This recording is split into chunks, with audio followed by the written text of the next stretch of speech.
আমার ছবি উঠেছে খবরের কাগজ। খুব সুন্দর লাগছে রূপম, একেবারে রাজপুত্রর মতো। রাজপুত্র মতো।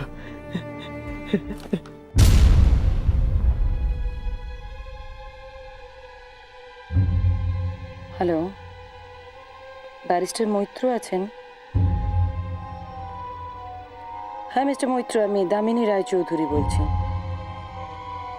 যে কাজটা বলেছিলাম সেটা কত দূর হলো? সে কি এখনো হয়নি? কতক্ষণ লাগবে? না না না না না, আমার আজকের মধ্যেই চাই, সন্ধেবেলায়। না, আমার পক্ষে যাওয়া তখন সম্ভব নয়। কেন বুঝতে পারছেন না মিস্টার মৈত্র? এই সম্পত্তি ট্রান্সফারের কাগজপত্র যার তার হাতে পড়ুক, এটা আমি চাই না। না না না, আমি কাউকে পাঠাতে পারবো না, সরি। আচ্ছা, আপনার যদি বিশ্বস্ত লোক হয় আপনি পাঠাতে পারেন, কিন্তু একটা কথা তাকে খুব ভালো করে বলে দেবেন, ওই কাগজপত্র আমার বাড়িতে এসে যেন একমাত্র আমার হাতে দেয়, আর কারুর হাতে নয়।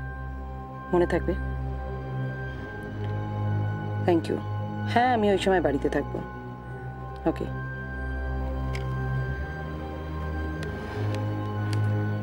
মালিক হবে, সম্পত্তির মালিক হওয়াচ্ছি, সম্পত্তির মালিক আমি হওয়াচ্ছি।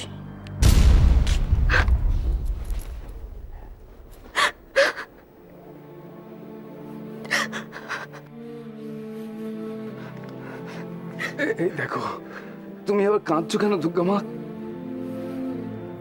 কানাই কাকা, আমি এই প্রথম আমি ওকে মিথ্যে কথা বললাম কানাই কাকা। তাতে কি হয়েছে? তুমি তো আর সাধ করে মিথ্যে বলনি, রূপম দাদার ভালোর জন্যই তো বলেছো।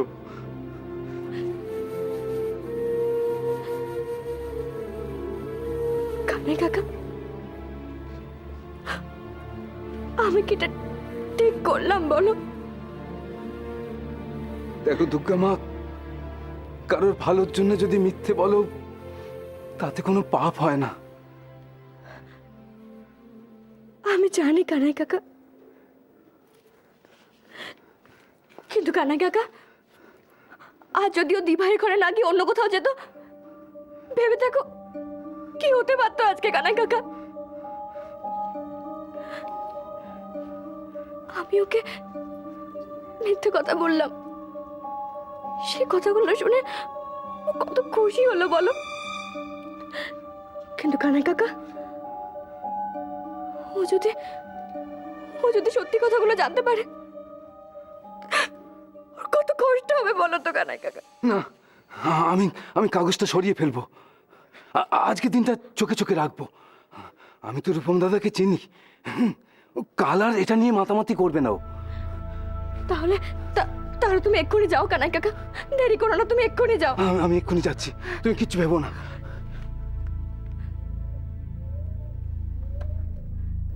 ওর ভালোর জন্য হলো মিথ্যে তো আমি বলেছি। আমি তোমাকে বলছি কানাই কাকা, এই মিথ্যেকে আমি একদিন সত্যি করে তুলব, না হলে আমার বেঁচে থাকাটাই যে মিথ্যে হয়ে যাবে।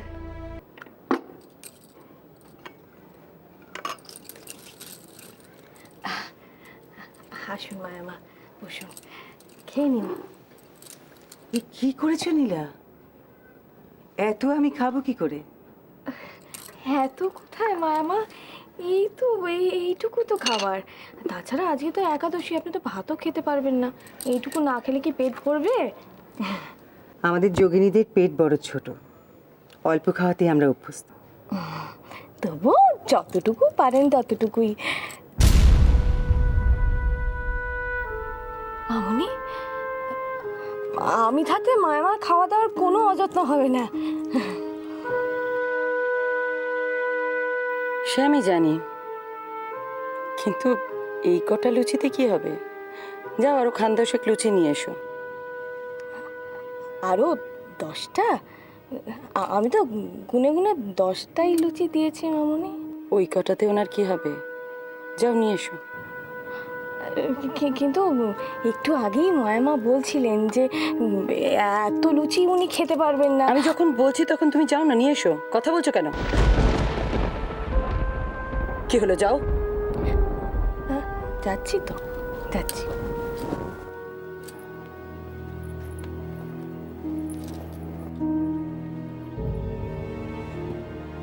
ভালোই তো আছেন।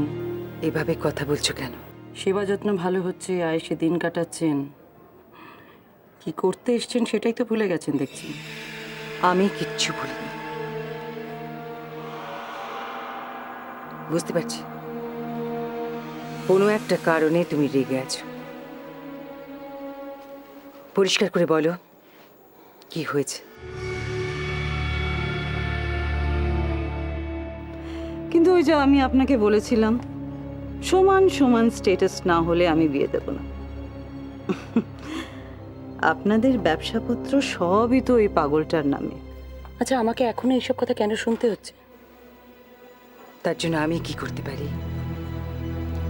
মিসেস সরকারের মুখ তো আমি বন্ধ করতে পারবো না তামিনী। আমি জানি আপনি কিছুই করতে পারেন না। আপনাকে যেটা করতে বলা হয়েছিল আপনি সেটাই করতে পারেননি।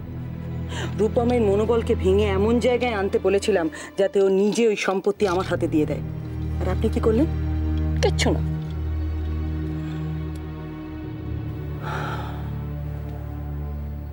তুমি বড্ড তাড়াহুড়ো করো তামিনী। আর আপনি বড্ড বেশি দেরি করেন। এই সমস্ত কাজে একটু সময় লাগে, তাড়াহুড়ো করলে হয় না।